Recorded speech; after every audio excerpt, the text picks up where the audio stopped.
नमो नारायण। संक्षिप्त भागवत भाग 31। श्री कृष्ण ने अरिष्टासुर को क्यों मारा। श्री कृष्ण का गाय चराकर वापस लौटना।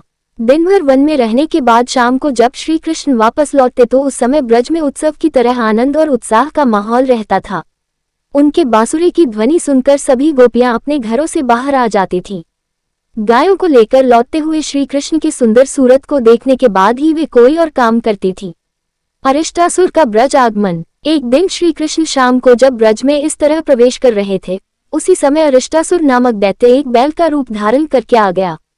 वह मजबूत डील वाला बैल बड़े जोर से अपने खुरों को पटक रहा था और गर्जन कर रहा था। वह अपने पैरों से धूल उड़ाता जा रहा था, सींगों से चहारदीवारी, खेतों के मेड़ आदि तोड़ता जा रहा था।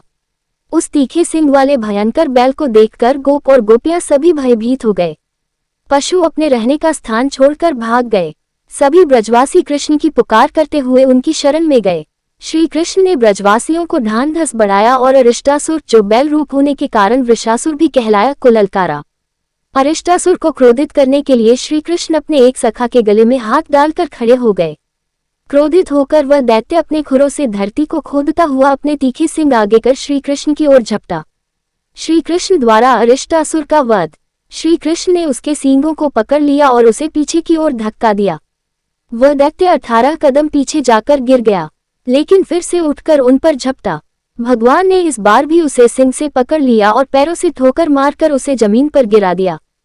फिर पैरों से दबाकर उसका कचूमर निकाल दिया। उसी का सींग उखाड़कर उस पर प्रहार किया, जिसके बाद वह उठ नहीं सका और उसकी मृत्यु हो गई। देवताओं ने फूल बरसाकर उनकी स्तुति की। सभी गोप उनकी प्रशंसा करने लगे। तत्पश्चात श्री कृष्ण जी ने बलराम जी और अन्य सखाओं के साथ गोष्ठ गायों के रहने का स्थान में प्रवेश किया।